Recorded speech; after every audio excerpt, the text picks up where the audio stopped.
Pembangunan ibu kota negara di Kalimantan Timur akan dilengkapi fasilitas kereta api cerdas. Pembangunan moda transportasi yang modern merupakan dukungan konektivitas di wilayah pusat pemerintahan masa depan Indonesia ini. Kementerian Perhubungan telah memetakan jaringan kereta api yang akan dibangun di pesisir Kalimantan. Studi kelayakan penyelenggaraan perkeretaapian segmen Balikpapan Samarinda dalam rangka mendukung ibu kota negara menjadi salah satu yang disiapkan. Sebelumnya, Menteri Perencanaan Pembangunan Nasional atau Kepala Bappenas Suharto Monoarta memastikan rencana pembangunan ibu kota negara baru ditunda untuk tahun depan. Penundaan dilakukan karena pemerintah masih fokus menyelesaikan dampak pandemi COVID-19. Namun meskipun ada hal COVID, ternyata pembangunan ibu kota negara masih tetap berlanjut.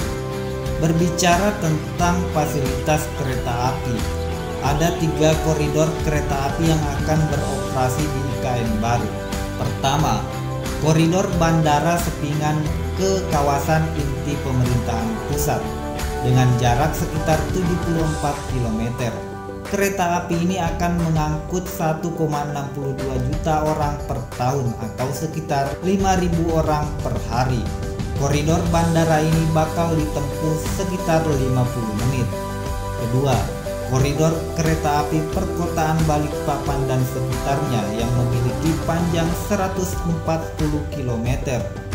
Diprediksi koridor ini akan mengangkut 432.000 orang per tahun. Sementara untuk koridor bandara ini bakal ditempuh sekitar 120 menit. Ketiga, untuk regional Samarinda Balikpapan merupakan koridor Trans Kalimantan Railway dengan waktu tempuh 180 menit. Dari 3 koridor ini akan dilihat mana yang akan dibangun sesuai dengan permintaan di kawasan ibu kota baru. Dari analisis yang dilakukan kementerian saat ini, yang menjadi prioritas adalah Bandara Sepingan ke kawasan inti pemerintah pusat. Disusul kemudian kereta api regional. Nah, dari 3 koridor ini sudah disiapkan desain dan direncanakan sejak lama.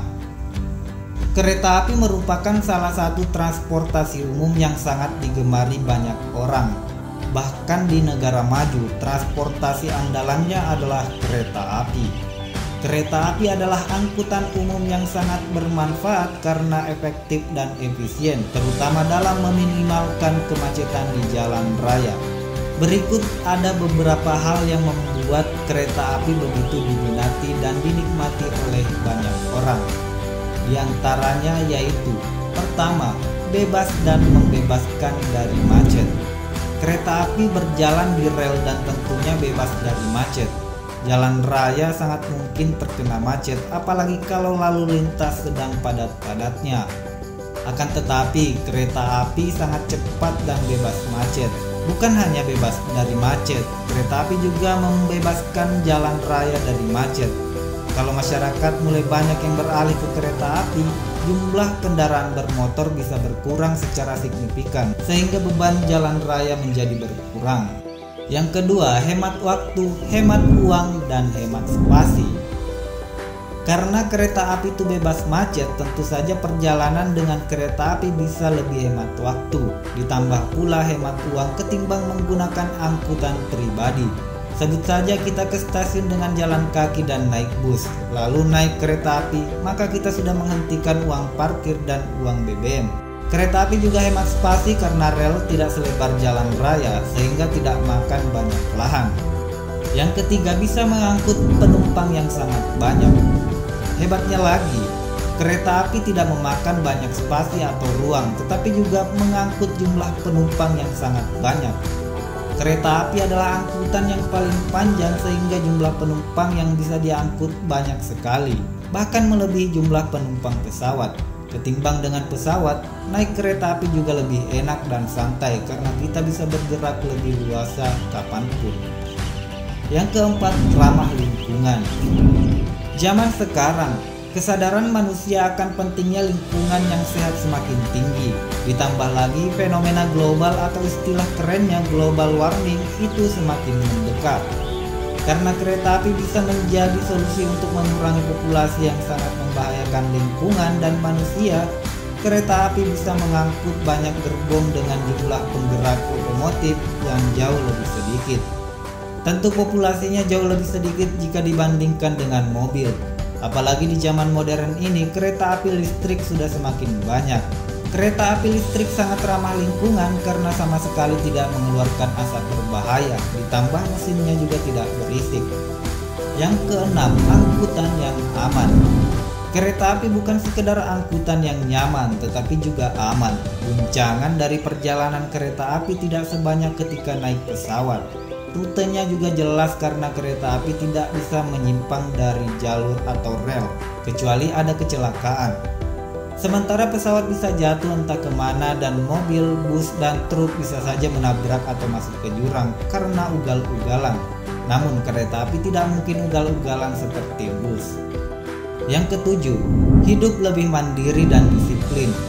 Manfaat naik kereta api tentu berdampak pada setiap pengguna jasanya.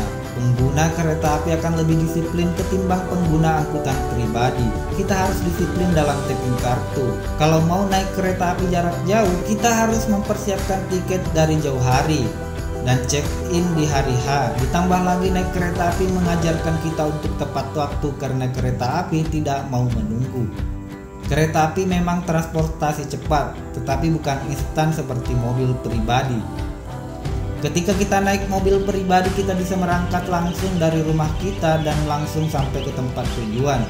Tetapi naik kereta api, kita harus berusaha untuk ke stasiun, dari stasiun kita harus jalan kaki atau menggunakan kendaraan lain ke tempat tujuan kita.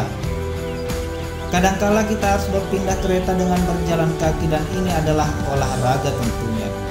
Ternyata begitu banyak sekali manfaat naik kereta api, maka tidak heran mengapa angkutan ini sangat populer apalagi di negara maju.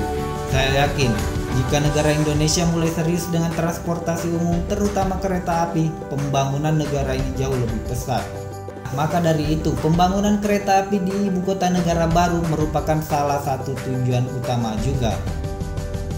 Oke, itulah informasi terkait rencana pembangunan kereta api di Kalimantan Timur sebagai ibu kota negara baru. Semoga memberikan informasi yang baru. Jangan lupa like, share, dan subscribe serta nyalakan lonceng notifikasinya. Assalamualaikum warahmatullahi wabarakatuh.